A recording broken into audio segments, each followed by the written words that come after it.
সবাইকে স্বাগতম। শুরু করছি দিব্য প্রকাশ থেকে প্রকাশিত হুমায়ূন আহমেদের হিমুর হাতে কয়েকটি নীল পদ্ম। আজকের দিনটা এত সুন্দর কেন? সকালবেলা জানালা খুলে আমি হতভম্ব। এ কি, আকাশে এত নীল! আকাশের তো এত নীল হবার কথা নয়। ভূমধ্যসাগরীয় আকাশ হলেও একটা কথা ছিল, এটি হচ্ছে খাঁটি বঙ্গদেশীয় আকাশ। বেশিরভাগ সময় ঘোলা থাকার কথা।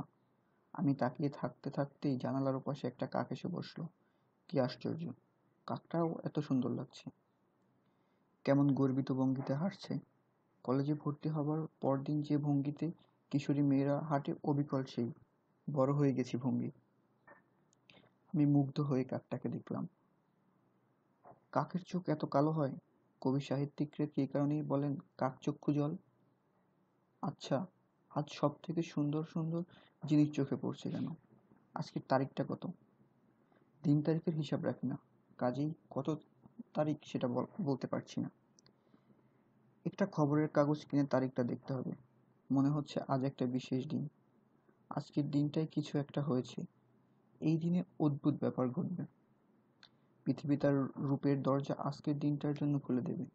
কাজেই আজ সকাল থেকে জীবনানন্দ দাশ মার্কা হাঁটা দিতে হবে। 1000 বছর ধরে আমি এই পথে হাঁটিতেছি, পৃথিবীর পথে মার্কা হাঁটা।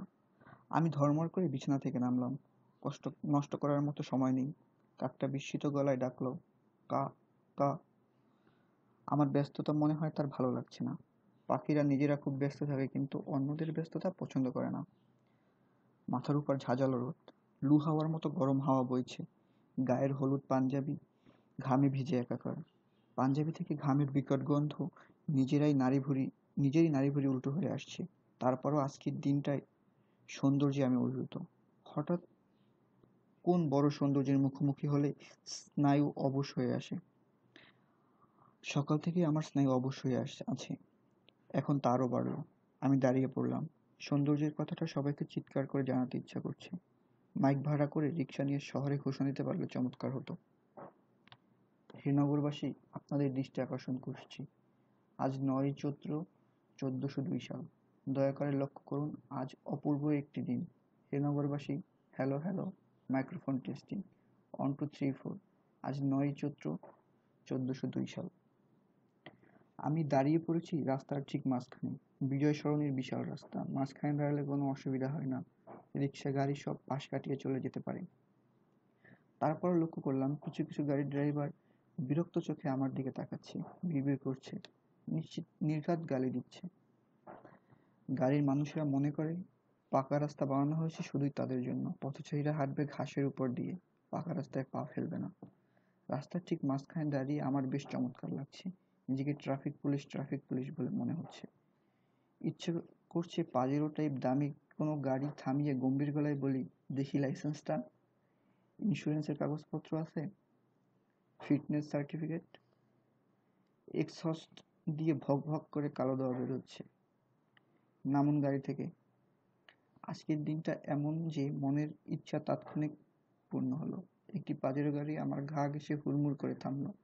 লম্বাটে চেহারার এক ভদ্রলোক জানালা দিয়ে মাথা বের করে বললেন, হ্যালো ব্রাদার, সামনে কি গন্ডগোল হচ্ছে? আমি বললাম, কি গন্ডগোল? গাড়ি ভাঙাভাঙি হচ্ছে কিনা? জি না। পাজেরো হুশ করে বেরিয়ে গেল। পাজেরো হচ্ছে রাজপথের রাজা। এরা বেশিক্ষণ দাঁড়ায় না। কেমন গাম্ভীর্য নিয়ে চলাফেরা করে, দেখতে ভালো লাগে। মনে হয়, আহা, এরা কি সুখেই না আছে। পরজন্মে মানুষের যদি গাড়ি হয়ে জন্মানোর একটা সুযোগ থাকতো, আমি পাজেরো হয়ে জন্মাতাম। পাজেরোর ভদ্রলোক গাড়ি ভাঙাভাঙি হচ্ছে কিনা কেন জানতে চেয়েছেন বুঝতে পারছি না। আজ হরতাল, অসহযোগ, এসব কিছু নেই। 2 দিনের ছাড় পাওয়া গেছে। 3য় দিন থেকে আবার শুরু হবে। আজ আনন্দময় একটা দিন। হরতালের বিপরীত শব্দ কি? আনন্দতাল। সরকার এবং বিরোধী দল সবাই মিলে একটা বিশেষ দিনকে আনন্দতাল হিসেবে ঘোষণা দিলে চমৎকার হতো। সকাল সন্ধ্যা আনন্দতাল। সূর্য ওঠার সঙ্গে সঙ্গে দোকানপাট সব খুলে যাবে। সবাই সবার গাড়ি নিয়ে হর্ন বাজাতে বাজাতে রাস্তায় নামবে। রাস্তার মোড়ে পুলিশ এবং বিডিআর থাকবে না, থাকবে তাদের ব্যান্ড পার্টি। এরা সারাক্ষণ ব্যান্ড বাজাবে। তাদের দিকে পেট্রোল বোমার বদলে গোলাপের তোড়া ছুড়ে দেওয়া হবে। হিমু ভাই না? আমি চমকে তাকালাম। গাঢ় মেরুন রঙের একটা গাড়ি আমার পাশে থেমেছে। গাড়ির চালকের সিটে যে বসে আছে তাকে দেখাচ্ছে পদ্মিনী গোত্রের কোনো তরুণীর মতো। কুইন অফ সেবা, হার রয়্যাল হাইনেস বিলকিস হয়তো 18-19 বছর বয়সে এই মেয়ের মতোই ছিল। কিং সুলাইমান বিলকিসকে দেখে অভিভূত হয়েছিলেন। আমার অভিভূত হওয়া উচিত, অভিভূত হতে পারছি না, কারণ মেয়েটিকে চিনতে পারছি না, চেনা চেনা মনেও হচ্ছে না। কে? হিমু ভাই, আমাকে চিনতে পারছেন না? এখনো পারছি না, তবে চিনে ফেলবো। আমি মারিয়া। ও আচ্ছা, মারিয়া কেমন আছে? আপনি চিনতে পারেননি? চিনতে পারলে আপনি করে বলতেন না। ও চিনেছি, তুই এত বড় হয়েছিস, আশ্চর্য। যাকে বলে পারফেক্ট লেডি। ঠোঁটে লিপস্টিক ফিপস্টিক দিয়ে তো দেখি বেড়াছেড়া করে ফেলছিস। আপনি এখনো চিনেননি? চিনলে তুই তুই করে বলতেন না। তুই বলার মতো ঘনিষ্ঠতা আপনার সঙ্গে আমার ছিল না। ছিল না বলেও যে ভবিষ্যতে হবে না তা তো না। ভবিষ্যতে হবে ভেবে তুই বললাম। আপনি রাস্তার মাঝে দাঁড়িয়ে কি করছেন? কিছু করছি না। অবশ্যই কিছু করছেন। দূর থেকে মনে হলো হাত পা নেড়ে বক্তৃতা দিচ্ছেন। পাগল টাগল হয়ে যাননি তো? শুনছি পাগলেরা রাস্তার মাঝে দাঁড়িয়ে বক্তৃতা দেয়, ট্রাফিক কন্ট্রোল করে। এখনো পাগল হয়নি, তবে মনে হচ্ছে শীঘ্রই হব। তুই নিজেও গাড়ি নিয়ে রাস্তার মাঝখানে দাঁড়িয়ে আছিস, লোকে তোকেও মহিলা পাগল ভাবছে। তুই তুই করবেন না। কেউ তুই তুই করলে আমার ভালো লাগে না। আপনি কি আসলে আমাকে চিনতে পারছেন না? না। কেউ আমাকে চিনতে না পারলেও আমার ভালো লাগে না। যাই হোক, সামনে কি গন্ডগোল হচ্ছে? গাড়িটাকে ভাঙা হচ্ছে? না। পাজেরোর মালিকেরা অতি সাবধানী হয়। গন্ডগোলের ত্রিসীমানায় তারা যায় না। পাজেরো যখন গিয়েছে তখন তোমার গাড়িও যেতে পারবে। গাড়ি সম্পর্কে আপনার কোনো ধারণা নেই বলে আপনি এরকম কথা বলতে পারলেন। আমার গাড়িটা পাজেরোর চেয়ে অনেক দামি। এটা রেসিং কার। চড়তে কি খুব আরাম? চড়তে চান? চাই। তাহলে উঠে পড়ুন। গাড়ির পিছন দিকে উঠতে যাচ্ছিলাম, অবাক হয়ে দেখলাম এই গাড়ির মাত্র 2টা সিট। হাত পা এলিয়ে পিছনের সিটে বসার কোনো উপায় নেই, বসতে হবে ড্রাইভারের পাশে। মারিয়া বলল, সিট বেল্ট বাঁধুন। আমি বললাম, সিট বেল্ট বাঁধতে পারবো না। দড়ি দিয়ে বাঁধা ছাদা হয়ে গাড়িতে বসতে ইচ্ছা করে না। গাড়িতে যাবো আরাম করে। আমি কি গরু ছাগল যে আমাকে বেঁধে রাখতে হবে? কথা বাড়াবেন না হিমু ভাই, সিট বেল্ট বাঁধুন। আমি খুব দ্রুত গাড়ি চালাই, অ্যাক্সিডেন্ট হলে সর্বনাশ। এইরকম গিজ গিজ ভিড়ে তুমি দ্রুত করে গাড়ি চালাবে কি করে? মারিয়া বলল, শহরের ভেতর ভিড়, বাইরে তো ভিড় না। আমি ঢাকা চিটাগাং হাইওয়েতে চলে যাব। 200 কিলোমিটার স্পিড দিয়ে গাড়িটা কেমন পরীক্ষা করব? কেনার পর থেকে আমি গাড়ির স্পিড পরীক্ষা করতে পারিনি। হিমু শুকনো গলায় বলল, ও আচ্ছা। মারিয়া গাড়ি চালানোয় খুব ওস্তাদ? এরকম আমার মনে হচ্ছে না। হুট করে ব্রেক কষছে। সাজগোজের দিকে যে মেয়েরা এত নজর, অন্যদিকে তার নজর কম থাকার কথা। পরনে লাল হালকা রঙের শাড়ি, গলায় লাল রঙের পাথরের লকেট, সবচেয়ে বড় পাথরটা পায়রার ডিমের সাইজ। এটা কি পাথর? পাথরের নাম জিজ্ঞেস করতে যাচ্ছিলাম, তার আগেই মারিয়া এমনভাবে ব্রেক কষল যে উইন্ডশিল্ডে আমার মাথা লেগে গেল। মারিয়া বলল, সিট বেল্ট থাকায় বেঁচে গেলেন। সিট বেল্ট না থাকলে আপনার মাথার ঘিলু বেরিয়ে যেত। মারিয়া মারিয়া বলল, জি। তুমি কত স্পিডে গাড়ি চালাবে বললে? মারিয়া বলল, 200 কিলোমিটার, 125 মাইল/আওয়ার। আমার এখন মনে পড়ল, আমি তো তোমার সঙ্গে যেতে পারবো না। খুব জরুরি একটা কাজ আছে জিপিওতে। আসগর নামের এক লোক আছে, জিপিওর সামনে বসে থাকে, লোকজনের চিঠি দেয়। সে খবর পাঠিয়েছে তার সঙ্গে যেন দেখা করি। আমার খুব বন্ধু মানুষ। মারিয়া বলল, আমি 200 কিলোমিটার স্পিডে গাড়ি চালাবো, এটা শুনেই আপনি আসলে আমার সঙ্গে যেতে ভয় পাচ্ছেন। হিমু বলল, খানিকটা তাই। ভয় পাওয়ার তো দোষের না। তোমার মতো একজন আনাড়ি ড্রাইভার যদি 200 কিলোমিটার স্পিড দেয়, তাহলে আমার ধারণা গাড়ির রাস্তা ছেড়ে আকাশে উঠে যাবে। মারিয়া বলল, সম্ভাবনা যে একেবারেই নেই তা না। হিমু বলল, আমাকে নামিয়ে দাও। আজগর সাহেবের সঙ্গে আমার দেখা না করলেই না। মারিয়া বলল, আপনাকে নামিয়ে দিতাম, কিন্তু আপনি আমাকে চিনতে পারেননি, এই অপরাধের শাস্তি হিসেবে আমি নামাবো না। যদি চিনতে হিমু বলল, যদি চিনে ফেলতে পারি তাহলে নামিয়ে দেবে? মারিয়া বলল, হ্যাঁ দেব। তোমার মায়ের নাম কি? মারিয়া বলল, মার নাম বাবার নাম কারোর নামই বলবো না। মা বাবাকে দিয়ে আমাকে চিনলে হবে না, আপনি আমাকে দিয়ে ওদের চিনবেন। হিমু বলল, তোমার সঙ্গে শেষ কবে দেখা হয়েছিল? মারিয়া বলল, 5 বছর আগে। এখন তোমার বয়স কত? মারিয়া বলল, 20। 5 বছর আগে তোমার বয়স ছিল 15। মারিয়া বলল, অঙ্কশাস্ত্র তাই বলে। হিমু বলল, এই জন্যই চিনতে পারছি না। 15 বছরের কিশোরী 5 বছরে অনেকখানি বদলা যায়। শুঁয়োপোকা থেকে প্রজাপতি হবার ব্যাপারটা এর মধ্যেই ঘটে। মারিয়া বলল, ফর ইউর ইনফরমেশন, আমি কখনোই শুঁয়োপোকা ছিলাম না। জন্ম থেকেই আমি প্রজাপতি। হিমু জিজ্ঞেস করলো, তোমাদের বাসাটা কোথায়? মারিয়া বলল, তাও বলবো না। তোমাদের বাসায় কি আমি প্রায় যেতাম? মারিয়া বলল, এক সময় যেতেন, গত 5 বছর যাননি। হিমু জিজ্ঞেস করলো, কেন যেতাম? মারিয়া বলল, আমার এক সময় ধারণা ছিল আমাকে দেখার জন্য যেতেন, এখন সেই ধারণা ভেঙেছে। হিমু বলল, ও, তুমি আসাদুল্লাহ সাহেবের মেয়ে মরিয়ম। মারিয়া বলল, মরিয়ম না, মারিয়া। আপনি আমাকে মরিয়ম ডাকতেন। রাগে গা জ্বলে যেত, এখনো জ্বলে যাচ্ছে। ক্যাচ করে শব্দ হলো, গাড়ি রাস্তার উপর থেমে গেল। মরিয়ম বলল, নেমে যান।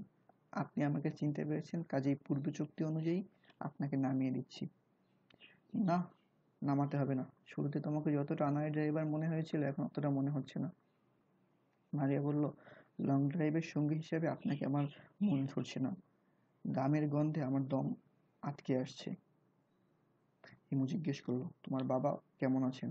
মারিয়া বলল, ভালো না, বেশি দিন বাঁচবেন বলে মনে হয় না। মৃত্যুর জন্য অপেক্ষা করছেন।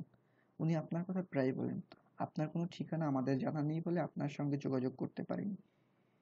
হিমু বলল, ঠিকানা দিচ্ছি, লিখে রাখো। মারিয়া বলল, কোনো দরকার নেই। আপনার কখনো এক ঠিকানায় বেশি দিন থাকেন না। আমাকে ঠিকানা দিয়েই আপনি বাসা বদল করে ফেলবেন। হিমু বলল, তাহলে তোমাদের টেলিফোন নাম্বারটা দাও, আমি টেলিফোনে খোঁজ নেব। মারিয়া বলল, টেলিফোন নাম্বার আপনাকে দিয়েছি, নাম্বার যেন ভুলে না যান সে ব্যবস্থাও আমি করেছিলাম। একটু চিন্তা করলে আপনার নাম্বার মনে পড়বে। আর একটা কথা, আমার ধারণা আপনি প্রথম দেখাতেই আমাকে চিনেছিলেন, তারপরও না চেনার ভান করেছেন। আপনি একটু অন্যায় করেছেন, বলুন সরি। হিমু বলল, সরি। মারিয়া বলল, কিশোরী বয়সে গভীর আবেগ দিয়ে আপনাকে একটা চিঠি লিখেছিলাম, আপনি চিঠির জবাব দেননি। হিমু বলল, সাংকেতিক ভাষায় লেখা চিঠি, পাঠোদ্ধার করতে পারিনি। মারিয়া বলল, আবারও একটি মিথ্যা কথা বললেন। পাঠোদ্ধার আপনি ঠিকই করেছিলেন, পাঠোদ্ধার করেই আপনি গেছেন ঘাবড়ে, আর আমাদের বাড়ির সিনেমায় আসেননি। হিমু বলল, তা না, নানান ঝামেলা গেল, আমার দূর সম্পর্কের এক বোন মারা গেল, কিডনি ফেলিওর। মারিয়া বলল, হিমু ভাই, আপনি কি সবসময় মিথ্যা কথা বলেন? হিমু বলল, তা বলি। মারিয়া বলল, আমার দিকে তাকিয়ে দেখুন, আমি আমার 20 বছর জীবনে কোনোদিন মিথ্যা কথা বলিনি। হিমু বলল, কষ্ট করে আর 5 বছর যদি মিথ্যা না বলে থাকতে পারো, তাহলে মহিলা মহাপুরুষ হয়ে যাবে। শুধুমাত্র মহাপুরুষেরাই 25 বছর মিথ্যা না বলে থাকতে পারে। মারিয়া শুকনো গলায় বলল, মহাপুরুষ বিষয়ক এই তথ্য জানতাম না, শিখে রাখলাম। হিমু বলল, আবার ক্রমাগত মিথ্যা বলা মহাপুরুষের লক্ষণ। সাধারণ মানুষ কখনো ক্রমাগত মিথ্যা কথা বলতে পারে না, এটাও শিখে রাখো। মারিয়া বলল, হিমু ভাই, আমি যাচ্ছি। মারিয়া গাড়ি নিয়ে হুশ করে বের হয়ে গেল। মাথায় এখন রোদ আর লাগছে না। অল্প সময়ের ভেতরে কোত্থেকে মেঘ এসে জমা হওয়া শুরু হয়েছে। আমি আকাশের মেঘের দিকে তাকালাম, আবার দৃষ্টি ফিরিয়ে আনলাম রাস্তায়। ফাঁকা রাস্তা, রিক্সা চলছে, গাড়ি খুব কম। অন্তর্বর্তীকালীন সরকারের আন্দোলন শুরু হয়েছে। 2 আপসহীন নেত্রীর চাপে পড়ে বেচারা গাড়িগুলি পড়েছে বিপদে। যেখানে সেখানে গাড়ি ভাঙা হচ্ছে, এখনো বোধহয় কোথাও শুরু হয়েছে। এইসব খবর দ্রুত ছড়িয়ে পড়ে। সাবধানী গাড়ি মালিকেরা তাদের গাড়ি দ্রুত সরিয়ে ফেলেন। আমি কিছুক্ষণ কান পেতে রইলাম, বোমার আওয়াজ পাওয়া যায় কিনা। আওয়াজ পাওয়া যাচ্ছে না। সময়টা এমন যে বোমার আওয়াজ পাওয়া না গেলে অস্বস্তি লাগে। মনে হয় ব্যাপারটা কি, সমস্যা কি গুরুতর? বোমার আওয়াজ পাওয়া গেলে মনে হয় সব ঠিক আছে, সমস্যা তেমন গুরুতর নয়। আমি হাঁটতে হাঁটতে জিপিওর দিকে যাচ্ছি। মারিয়ার কথা এই মুহূর্তে আর ভাবছি না। মস্তিষ্কের যে অংশে মারিয়ার স্মৃতি জমা করা ওই অংশে সুইচ অফ করে দিয়েছি। এখন ভাবছি আজগর সাহেবের কথা। ভদ্রলোকের সঙ্গে অনেক দিন দেখা হয় না, আজই চমৎকার দিনে দেখা করে আসা যাক। ওনার সঙ্গে দেখা করার সমস্যা একটাই, ফেরার সময় উনি নিচু গলায় বলবেন, রাতের বেলা 4টা ডাল ভাত খেয়ে যান গরিবখানায়। কিছু কিছু নিমন্ত্রণ এমনভাবে করা হয় যে না করা যায় না। রাস্তায় লোকজনদের সচকিত করে পরপর 2টা পুলিশের জিপ চলে গেল। তার পিছনে সাইরেন বাজাতে বাজাতে একটা অ্যাম্বুলেন্স। বোঝাই যাচ্ছে অ্যাম্বুলেন্সে কোনো রোগী নেই। পিছনের সিটে কয়েকজন ভদ্রলোক মিলে গল্প করছেন। একজনের হাতে জ্বলন্ত সিগারেট। তিনি জানালা দিয়ে মুখ বের করে ধোঁয়া ছাড়ছেন। অথচ অ্যাম্বুলেন্সের সাইরেন যেভাবে বাজছে তাতে মনে হওয়া স্বাভাবিক রোগীর শ্বাসকষ্ট শুরু হয়েছে। হাসপাতালে পৌঁছানোর আগেই ভালো মন্দ কিছু ঘটে যাবে। ভাই শুনুন, অপরিচিত গোলগাল মুখের এক লোক গায়ে হাত দিয়ে আমাকে ডাকছেন। আমি অ্যাম্বুলেন্সের দিকে থেকে চোখ সরিয়ে গোলগাল মুখের এই ভদ্রলোকের দিকে তাকালাম। উনি বাজার করে ফিরছেন। বাজারের ব্যাগের ভিতর থেকে লাউয়ের মাথা বের হয়ে আছে। চৈত্র মাসে লাউ খেতে কেমন লাগে কে জানে। হ্যালো ব্রাদার, আমাকে বলছেন? লোকটি বলল, জি। একটা গুজব শুনলাম শহরে আর্মি নেমেছে, সত্যি নাকি? হিমু বলল, জানি না। অপরিচিত লোকটি বলল, খুবই অথেন্টিক গুজব। আর্মি নেমেছে, হেভি পিটুনি শুরু করেছে। হিমু বলল, যাকে পাচ্ছে তাকেই পিটাচ্ছে? অপরিচিত লোকটি বলল, প্রায় সেরকমই। লাউ খাতে ভদ্রলোককে খুবই আনন্দিত মনে হলো। আর্মি যাকে পাচ্ছে তাকে পিটাচ্ছে, এতে আনন্দিত হবার কি আছে কে জানে। ভদ্রলোক তৃপ্তির নিঃশ্বাস ফেলে বললেন, গর্ত থেকে সাপ টেনে বের করলে সাপ কি ছেড়ে দিবে? আমি বললাম, আর্মিকে সাপ বলছেন, আর্মি জানতে পারলে আপনার লাউ নিয়ে যাবে এবং আপনাকেও হেভি পিটুনি দিবে। ভদ্রলোক অত্যন্ত বিরক্ত হলেন। আমি বুঝতে পারছি ভদ্রলোক এখন মনে মনে নিজেকেই গালি দিচ্ছেন। কেন যে গায়ে পড়ে আজে বাজে লোকের সঙ্গে কথা বলতে গেলাম, হাতে ঘড়ি নেই। অনুমান 3টা থেকে 3:30টায় জিপিওতে ঢুকলাম। মূল গেট তালাবদ্ধ। দেয়াল টপকে ঢুকতে হলো। বাইরে সিরিয়াস গন্ডগোল। চলন্ত বাসে আগুন বোমা ছোড়া হয়েছে। বাসের ভেতরটা ঝলসে গেছে। পুলিশ বিডিআর চলে এসেছে। টিয়ার গ্যাস মারা হচ্ছে। রাস্তায় কিছু কাপড়ের দোকান ছিল, সেগুলি লুট হচ্ছে। ভদ্র টাইপের লোকজনদের দেখা যাচ্ছে 4-5টা শার্ট বগলে নিয়ে মাথা নিচু করে দ্রুত চলে যাচ্ছে। বাসায় ফিরে স্ত্রীকে হয়তো বলবে, খুব সস্তায় পেয়ে গেলাম। আন্দোলনে একটা লাভ হয়েছে। চাল ডালের দাম বাড়লেও গার্মেন্টসের কাপড় চোপড় জলের দামে বিক্রি হচ্ছে। 4টা শাড়ির দাম পড়েছে মাত্র 50 টাকা, ভাবা যায়? চূড়ান্ত রকম গন্ডগোলের ভেতরেও আজগর সাহেবকে পাওয়া গেল নির্বিকার অবস্থায়। তিনি টুল বাক্স নিয়ে বসে আছেন। টুল বক্সের গায়ে লেখা, আলী আজগর, পত্র লেখক। পোস্টকার্ড 1 টাকা, খাম 2 টাকা, রেজিস্ট্রি 5 টাকা, পার্সেল 25 টাকা দেশি, পার্সেল 50 টাকা বিদেশি। আজগর সাহেবের বয়স 60-এর কাছাকাছি হলেও বেশ শক্ত সামর্থ্য। দেখে মনে হয় কঠোর শারীরিক পরিশ্রম করে জীবনযাপন করেন। চিঠি লেখা তেমন কোনো শ্রমের কাজ না। তারপরও ভদ্রলোকের চেহারায় পরিশ্রমের এমন প্রবল চাপের কারণ কি, কে বলবে?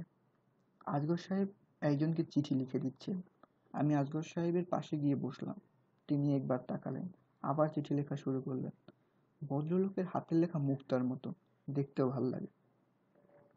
আমার চিঠি লেখার কেউ থাকলে ওনাকে দিয়ে লেখাতাম।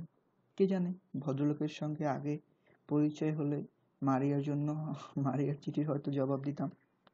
তাকে দিয়ে লেখাতাম, প্রিয় মারিয়া, তোমার সাংকেতিক ভাষার চিঠির মর্ম উদ্ধার করার মতো বিদ্যা বুদ্ধি আমার নেই। কি সর্বনাশ! মারিয়ার কথা ভাবা শুরু করেছি। সুইচ অফ করা ছিল, কখন আবার অন হলো। ব্রেন কি অটো সিস্টেমে চলে গেছে? আমি তাড়াতাড়ি নিজেকে সামলালাম। যে চিঠি লেখাচ্ছে তার দিকে তাকালাম। যে চিঠি লেখাচ্ছে তাকে অসুস্থ বলে মনে হচ্ছে। খালি পা, লুঙ্গি পরা, গায়ে নীল রঙের একটা গেঞ্জি। বেচারার হয়তো জ্বর এসেছে, কেঁপে কেঁপে উঠছে। যেভাবে সে গড়গড় করে চিঠির বিষয়বস্তু বলে যাচ্ছে তাতে বোঝাই যায় সে দীর্ঘদিন ধরে অন্যকে দিয়ে চিঠি লিখিয়ে দেশে পাঠাচ্ছে। প্রিয় ফাতেমা, দোয়া গো। পর সমাচার এই যে, আমি আল্লাহ পাকের অসীম রহমতে মঙ্গলতম আছি। তোমাদের জন্য সর্বদা বিশেষ চিন্তাযুক্ত থাকি। আজগর সাহেব চিঠি লেখা বন্ধ করে আমার দিকে তাকিয়ে রইলেন। বললেন, ভাই সাব, রাতে আমার সাথে 4টা খানা খান। আমি বললাম, আজ না খেলে হয় না? আজগর সাহেব বললেন, কাজকর্ম থাকলে রাত করে আসেন, কোনো অসুবিধা নেই। আজ বৃহস্পতিবার, সপ্তাহের বাজার করব, আপনাকে নিয়ে 4টা ভালো মন্দ খাবো। অনেকদিন ভালো মন্দ খাই না। হিমু বলল, জি আচ্ছা। আজগর সাহেব জিজ্ঞেস করলেন, এখন কি একটু চা খাবেন? হিমু বলল, খেতে পারি 1 কাপ চা। আজগর সাহেব হাত উঁচিয়ে চাওয়ালাকে চা দিতে ইশারা করে আবার চিঠি লেখায় মন দিলেন। আমি চা খেয়ে জিপিওর বাইরে এসে পুলিশের হাতে ধরা খেলাম। পুলিশের হাতে ধরা খাওয়ার ব্যাপারে সবসময় খানিকটা নাটকীয়তা থাকে। এখানে তেমন নাটকীয়তা ছিল না। রাস্তার ফুটপাতে দাঁড়িয়ে বেশ আগ্রহ নিয়ে বাস পড়া দেখছি। বাসের সব কটা জানালা দিয়ে ধোঁয়া বেরোচ্ছে, পট পট পট শব্দ বের হচ্ছে। কেউ আগুন নেভানোর চেষ্টা করছে না বা বাসের চারদিক ছোটাছুটিও করছে না। আমি অপেক্ষা করছি কখন ধোঁয়া বের হয়, কখন ধোঁয়া বের হওয়া শেষ হয়, সত্যিকারের আগুন জ্বলবে। মোটামুটি রকমের আগুন জ্বলে সেই আগুনে একটা সিগারেট ধরিয়ে টানতে টানতে রওনা হওয়া যেতে পারে। বাস পোড়া আগুনে সিগারেট ধরানো একটা ইন্টারেস্টিং অভিজ্ঞতা হওয়ার কথা। আমি সিগারেট হাতে অপেক্ষা করছি। এমন সময় শার্ট প্যান্ট পরা এক ভদ্রলোক এসে আমার সামনে দাঁড়ালেন। ভদ্র চেহারা, কথাবার্তাও ভদ্র। আমাকে বললেন, আপনার ব্যাগে কি? আমার কাঁধে চটের ব্যাগ, সেই ব্যাগে কয়েকটা টাকা, কিছু খুচরো পয়সা। আমার পাঞ্জাবির পকেট নেই। জরুরি জিনিসপত্রের জন্য পুরোনো আমলের কবিদের মতো একটা কাঁধে ব্যাগ ঝুলাতে হয়। আমি ভদ্রলোকের দিকে তাকিয়ে বললাম, ব্যাগ খালি। ভদ্রলোক এবার গলার স্বর কঠিন করে জিজ্ঞেস করলেন, খালি কেন? মাল টেবিলে দিয়ে ফেলেছেন? হেমু বলল, আপনার কথা আমি বুঝতে পারছি না। কোন মালের কথা বলছেন? লোকটি বলল, ব্যাগে জর্দা কৌটা ছিল না? হেমু বলল, জি না, আমি পান খাই না। ভদ্রলোক বললেন, আসুন আমার সঙ্গে, আপনার পান খাওয়ার ব্যবস্থা করছি। বলেই খপ করে আমার হাত ধরলেন। এর নাম বজ্র আটনি। হাতের দুটো হাড়, রেডিও এবং আলনা মটমট করতে লাগলো, যে কোনো সময় ভেঙে যাবার কথা। এই ভদ্রলোক হাত ধরার ট্রেনিং কোথায় নিয়েছেন? সারদা পুলিশ একাডেমিতে? আমি আকাশের দিকে তাকালাম। নতুন পরিস্থিতির কারণে দিনের সৌন্দর্য কি কমে গেছে? দেখলাম কমেনি। চারিদিকে এখন অপূর্ব লাগছে। দিনের শেষের রোদে নগরী ঝলমল করছে। রোদের নিজস্ব একটা গন্ধ আছে, তেজি চনমনে গন্ধ। আমি অনেকদিন পর রোদের গন্ধ পেলাম। যেই পুলিশ অফিসার আমার হাত ভেঙে ফেলার চেষ্টা করেছে তাকেও ক্ষমা করে দিলাম। এমন সুন্দর দিনে কারো উপর রাগ রাখতে নেই। পুলিশের জেরা, আপনার নাম কি? আমি ইতস্তত করছি, নাম বলবো কি বলবো না ভাবছি।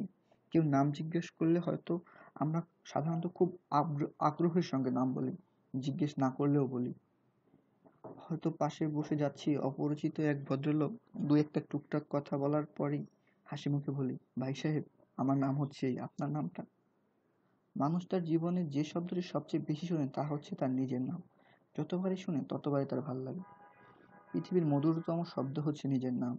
পৃথিবীর দ্বিতীয় মধুরতম শব্দ হচ্ছে খুব সম্ভবত ভালোবাসি। কি ব্যাপার, নাম বলছেন না কেন? কারা প্রশ্ন যাচ্ছে না? হিমু বলল, স্যার যাচ্ছে। পুলিশ বলল, তাহলে জবাব দিচ্ছেন না কেন? আমি খুব খুব করে কাশলাম, অস্পষ্ট ধরনের কাশি। নার্ভাসনেস কাটানোর জন্য এই জাতীয় কাশি পৃথিবীর আদিমানব বাবা আদমও আর চোখে বিবি হওয়ার দিকে তাকিয়ে কেসেছিলেন। বিকাল 5টা থেকে রাত 12:30, এই 7.5 ঘন্টা আমি রমনা থানার এক বেঞ্চে বসেছিলাম। আমি একা না, আমার সঙ্গে আরো লোকজন ছিল। তারাও আমার মতো ধরা খেয়েছে। এক এক করে তারা ওসি সাহেবের সঙ্গে ইন্টারভিউ দিয়েছে। কেউ ছাড়া পেয়েছে, কেউ হাজতে ঢুকে গেছে। আমার ভাগ্যে কি ঘটবে বুঝতে পারছি না। এই মুহূর্তে আমি বসে আছি ওসি সাহেবের সামনে। জেরা করতে করতে ভদ্রলোক এখন মনে হচ্ছে কিছুটা ক্লান্ত। ঘন ঘন হাই তুলছেন। খাকি পোশাক পরা মানুষদের হাই তোলার দৃশ্য অতি কুৎসিত, দেখতে ভালো লাগে না। এরা সব সময় স্মার্ট হয়ে মেরুদণ্ড সোজা করে বসবেন। ভদ্রলোক বসেছেন বাঁকা হয়ে। বসার ভঙ্গি দেখে মনে হয় গত সপ্তাহে পাইলসের অপারেশন হয়েছে। অপারেশনের ঘা শুকায়নি। ওসি সাহেবের চেহারায় রসকস নেই। মিশরের মমির মতো শুকনো মুখ। সেই মুখেও খানিকটা কুঁচকে আছে। মনে হচ্ছে পাইলস ছাড়াও ওসি সাহেবের তলপেটে ক্রনিক ব্যথা আছে। এখন সেই ব্যথা হচ্ছে। তিনি ব্যথা সামলে দিতে গিয়ে মুখ কুঁচকে আছেন। খাকি পোশাক না পরে পায়জামা পাঞ্জাবি পরলে তাকে কেমন লাগতো সেটাই ভাবছি। ঠিক বুঝতে পারছি না। কোনো এক ঈদের দিনে এসে ওনাকে দেখে যেতে হবে। সুযোগ সুবিধা থাকলে কোলাকুলিও করব। পুলিশের সঙ্গে কোলাকুলির সৌভাগ্য এখনো হয়নি। ওসি সাহেব বললেন, বলুন, নাম বলুন, মুখ সেলাই করে বসে থাকবেন না। আমি আবারও কাশলাম। খাকি পোশাক পরা কাউকে আসল নাম বলতে নেই, তাদের বলতে হয় নকল নাম। ঠিকানা জিজ্ঞেস করলেও ভুল ভাল ঠিকানা দিতে হয়। বাসা যদি হয় মালিবাগে, তাহলে বলতে হয় তল্লাবাগ। হিমু নামের বদলে তাকে ঝিমু বললে কেমন হয়? অনেকক্ষণ ঝিম মেরে বসে আছি, কাজেই ঝিমু। সবচেয়ে ভালো হয় শত্রু টাইপের কারোর নাম ঠিকানা দিয়ে দেওয়া। তেমন কারো নাম মনে পড়ছে না। নাম শোনার জন্য ওসি সাহেব অনেকক্ষণ অপেক্ষা করেছেন। এবার তার ধৈর্যচ্যুতি হলো। খাকি পোশাক পরা মানুষের ধৈর্য কম থাকে। উনি তাও মোটামুটি ভালোই ধৈর্য দেখিয়েছেন। ওসি সাহেব বললেন, নাম বলছেন না কেন? নাম বলতে অসুবিধা আছে? আমি বললাম, জি না স্যার। ওসি সাহেব বললেন, অসুবিধা না থাকলে বলুন, ঝেড়ে কাশুন। আমি ঝেড়ে কাশলাম, বললাম, হিমু। ওসি সাহেব বললেন, আপনার নাম হিমু? আমি বললাম, ইয়েস স্যার। ওসি সাহেব জিজ্ঞেস করলেন, আগে পিছে কিছু আছে? না, শুধুই হিমু। আমি বললাম, শুধুই হিমু। বাবা হিমালয় নাম রাখতে চেয়েছিলেন, শর্ট করে হিমু রেখেছেন। ওসি সাহেব বললেন, শর্ট যখন করলেনই আরো শর্ট করলেন না কেন? শুধু হি রেখে দিতেন। আমি বললাম, কেন যে হি রাখলেন না তা তো ছাড়া আমি বলতে পারছি না। উনি ধারে কাছে থাকলে জিজ্ঞেস করতাম। ওসি সাহেব জিজ্ঞেস করলেন, উনি কোথায়? আমি বললাম, নিশ্চিত করে বলতে পারছি না কোথায়, খুব সম্ভবত 7টা দুযোগের যে কোনো একটায় তার স্থান হয়েছে। ওসি সাহেবের কুঁচকানো মুখ আরো কুঁচকে গেল। মনে হচ্ছে ভদ্রলোক রেগে যাচ্ছেন। খাকি পোশাক পরা মানুষকে কখনো রাগাতে নেই। সে বলল, আপনার ধারণা আপনার বাবা দুযোগে আছেন? আমি বললাম, জি স্যার, ভয়ঙ্কর পাপী মানুষ ছিলেন। দুযোগ নসিব হওয়ারই কথা। উনি ঠান্ডা মাথায় আমার মাকে খুন করেছিলেন। 302 ধারায় কেস হবার কথা, হয়নি। আমার তখন বয়স ছিল অল্প, তাছাড়া বাবাকে অত্যন্ত পছন্দ করতাম। ওসি সাহেব জিজ্ঞেস করলেন, আপনার ঠিকানা কি, স্থায়ী ঠিকানা? আমি বললাম, স্যার, আমার স্থায়ী ঠিকানা হলো পৃথিবী, দ্য প্ল্যানেট আর্থ। ওসি সাহেব সেক্রেটারিয়েট টেবিলের মতো একটা টেবিলের ওপাশে বসে আছেন। আমার দিয়ে খানিকটা ঝুঁকে এলেন। তার মুখ ভয়ঙ্কর দেখাচ্ছে। মনে হয় তলপেটের ক্রনিক ব্যথাটা তার হঠাৎ বেড়ে গেছে। তিনি থমথমে গলায় বললেন, তেজরামি করছো? রোলারে $1 খেয়ে তেজরামি বের হয়ে যাবে। রোলার চেনো? আমি বললাম, জি স্যার, চিনি। ওসি সাহেব বললেন, আমার মনে হয় ভালো করে চিনো না। পুলিশের লোকেরা যেমন অতি দ্রুত তুমি থেকে আপনিতে চলে যেতে পারে, তেমনি অতি দ্রুতই আপনি থেকে তুমি, তুমি থেকে তুই নেমে আসতে পারেন। এই বেশ খাতির করে সিগারেট দিচ্ছেন, লাইটার দিয়ে সিগারেট ধরিয়ে দিচ্ছে। হঠাৎ মুখ থেকে গম্ভীর করে তুমি শুরু করলো। তারপর গালে প্রচণ্ড থাবড়া দিয়ে শুরু করলেন তুই। তখন চোখে অন্ধকার দেখা ছাড়া গতি নেই।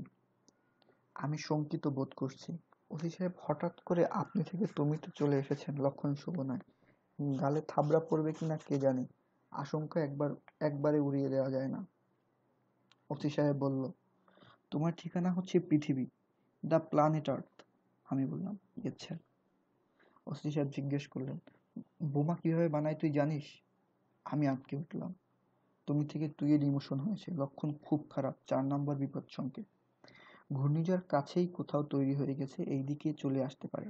সমুদ্রগামী সকল নৌযানকে নিরাপদ আশ্রয়ে যেতে বলা হচ্ছে। ওসি সাহেব জিজ্ঞেস করলেন, কি কথা আটকে গেছে? বোমা বানানোর পদ্ধতি জানিস? বোমা বানাতে কি কি লাগে? আমি বললাম, নির্ভর করছে কি ধরনের বোমা বানাবেন তার উপর। অ্যাটম বোমা বানাতে লাগে ক্রিটিক্যাল মাসের সমপরিমাণ বিশুদ্ধ ইউরেনিয়াম 235 ফ্রি নিউট্রনের সঙ্গে বিক্রিয়া শুরু করে। জর্দার কৌটা কিভাবে বানায়?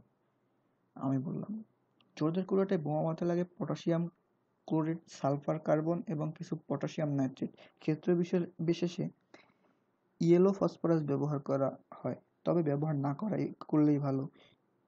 ইয়েলো ফসফরাস ব্যবহার করলে আপনা-আপনি বোমা ফেটে যাওয়ার আশঙ্কা থাকে। মনে করুন আপনি জর্দার কৌটো পকেটে নিয়ে যাচ্ছেন। হঠাৎ সম্পূর্ণ বিনা কারণে আপনার পকেটের বোমা ফেটে যাবে। ভয় পেয়ে আপনি দৌড়ে থানায় এসে দেখবেন আপনার একটা পা উড়ে গেছে। প্রচণ্ড টেনশনের জন্য আপনি এক পা ছাড়াই দৌড়ে চলে এসেছেন, বুঝতে পারেননি।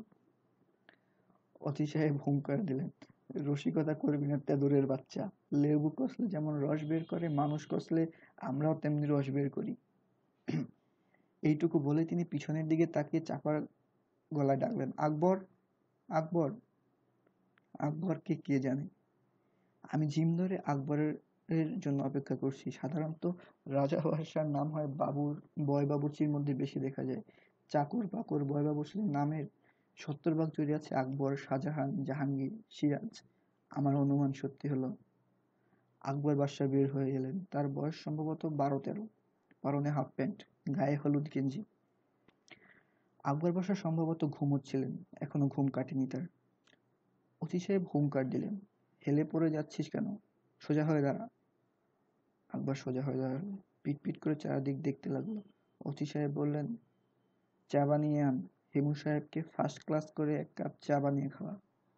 আকবর মাথা অনেকখানি হেলিয়ে সায় দিল। কয়েকবার চোখ পিট পিট করে তাকিয়ে বিকট হাই তুলল। সে যেভাবে হেলতে দুলতে যাচ্ছে তাতে বোধ হয় পথেই ঘুমিয়ে হুমড়ি খেয়ে পড়ে যাবে। ওসি সাহেব আমার দিকে ফিরলেন। তিনিও অবিকল আকবরের মতোই হাই তুলতে তুলতে বললেন, হেমু সাহেব, আপনি চা খান। চা খেয়ে ফুটেন। ফুটেন শব্দের মানে জানেন তো? আমি বললাম, জানি স্যার। ফুটেন হচ্ছে পগার পার হওয়া।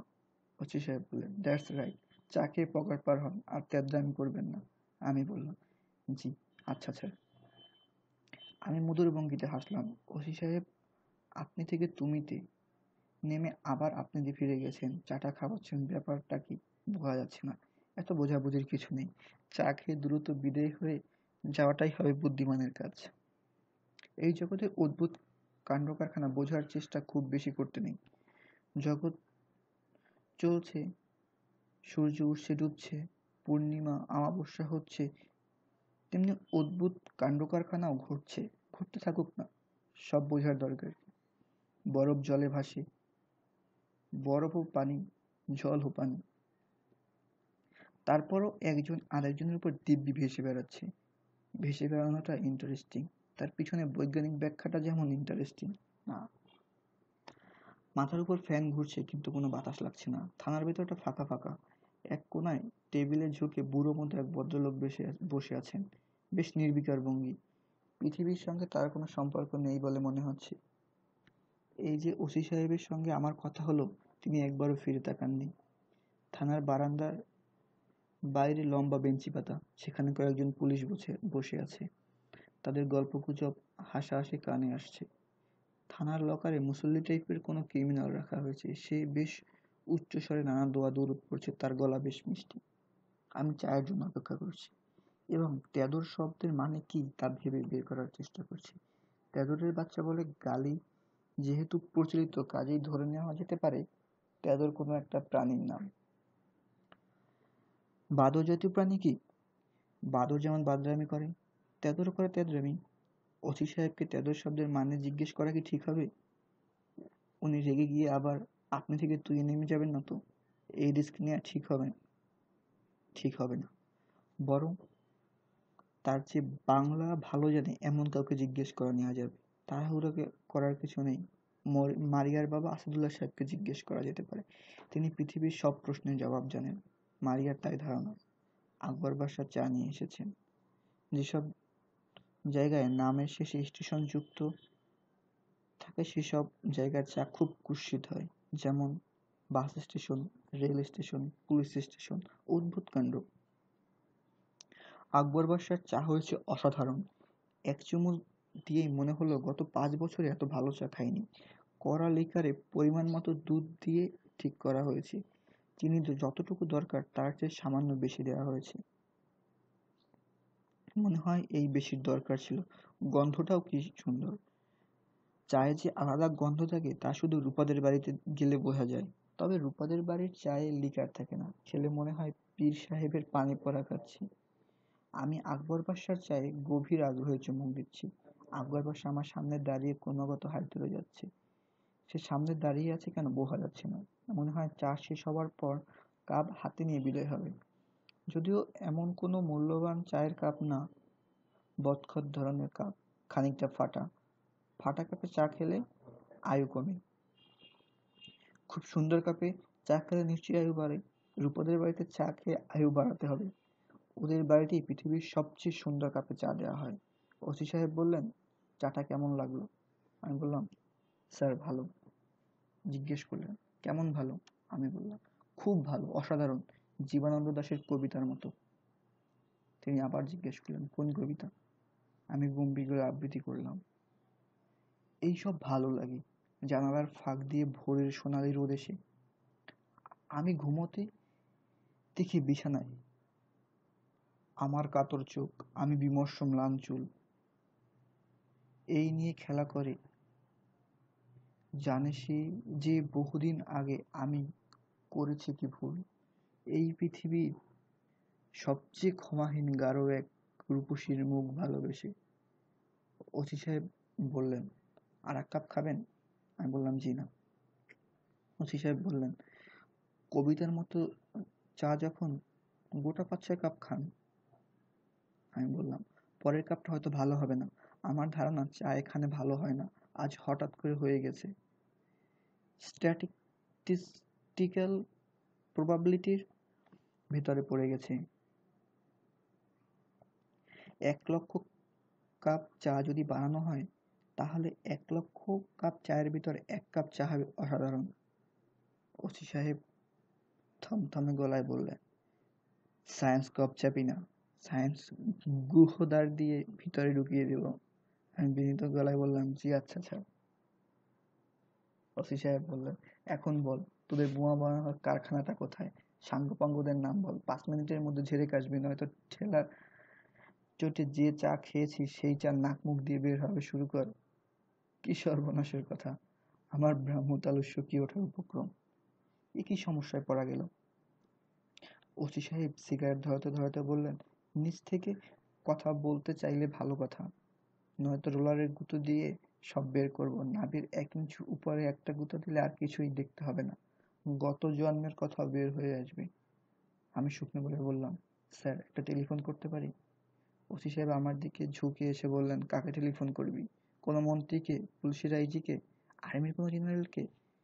টেলিফোন এবং সঙ্গে সঙ্গে অ্যাকশন। তোকে অ্যারেস্ট করার জন্য ধমক খেতে খেতে আমার শরীরের অবস্থা কাহিল হবে। বদলি করে দেবে চিটাগাং হিল ট্রাক।